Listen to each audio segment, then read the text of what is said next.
भगवान श्री कृष्ण को विष्णु का अवतार माना जाता है।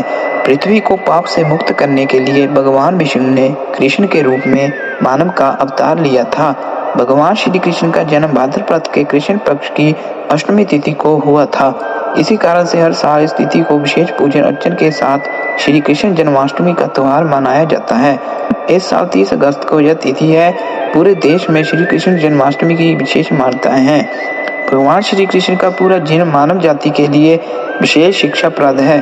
सुदामा के साथ मित्रता हो या अर्जुन को गीता का ज्ञान देना, भगवान कृष्ण के जीवन का हर पल कुछ न कुछ जरूर सिखाता है। धर्म विशेषज्ञ कहते हैं कि श्री कृष्ण के बताए मार्ग पर यदि चला जाए तो जीवन की सारी कठिनाइयां दूर हो सकती है। श्री कृष्ण के जीवन की कुछ बातों को अपने जीवन में प्रयोग में लाकर सफल हुआ जा सकता है। आइए आगे की स्लाइडों में ऐसी ही कुछ महत्वपूर्ण बातों को जानते हैं जिन्हें हर किसी को जरूर पालन करना चाहिए। मुश्किल में लोगों के साथ खड़े रहें। भगवान कृष्ण के जीवन से सभी पहले लोगों को यह शिक्षा जरूर लेनी चाहिए कि भले ही आप किसी के सुख का हिस्सा न बन जाएं, पर उनके मुश्किल समय में जरूर साथ रहें। चाहे सुदामा के दुख में खड़े रहने की बात हो या कौरवों से मुकाबले के समय अपने पांडव मित्रों के साथ देने की, भगवान कृष्ण हमेशा अपने मित्रों के दुख में उनके साथ दिखाई देते हैं। दूसरा, दिल से दोस्त बनाए, हैसियत देखकर नहीं। भगवान कृष्ण द्वारका के राजा थे, लेकिन जब गरीबी की स्थिति में उनके बचपन के मित्र सुदामा उनसे मिलने आए तो श्री कृष्ण ने न सिर्फ उनका विशेष आदर सत्कार किया, साथ ही वह अपने आंसुओं से उनके चरण धोए।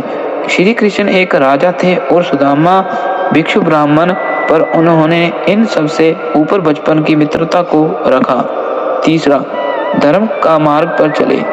भगवान कृष्ण हमेशा से धर्म के मार्ग पर चले और अन्य लोगों को भी इसी मार्ग पर चलने की प्रेरणा दी।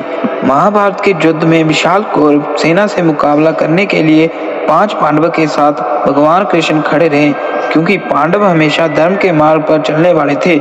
आखिर में इस भयंकर युद्ध में जीत धर्म की ही हुई। यही कारण है कि सभी ग्रंथ लोगों को धर्म के मार्ग पर चलने की प्रेरणा देते हैं। चौथा, शांति के लिए अंत तक करते रहे प्रयास।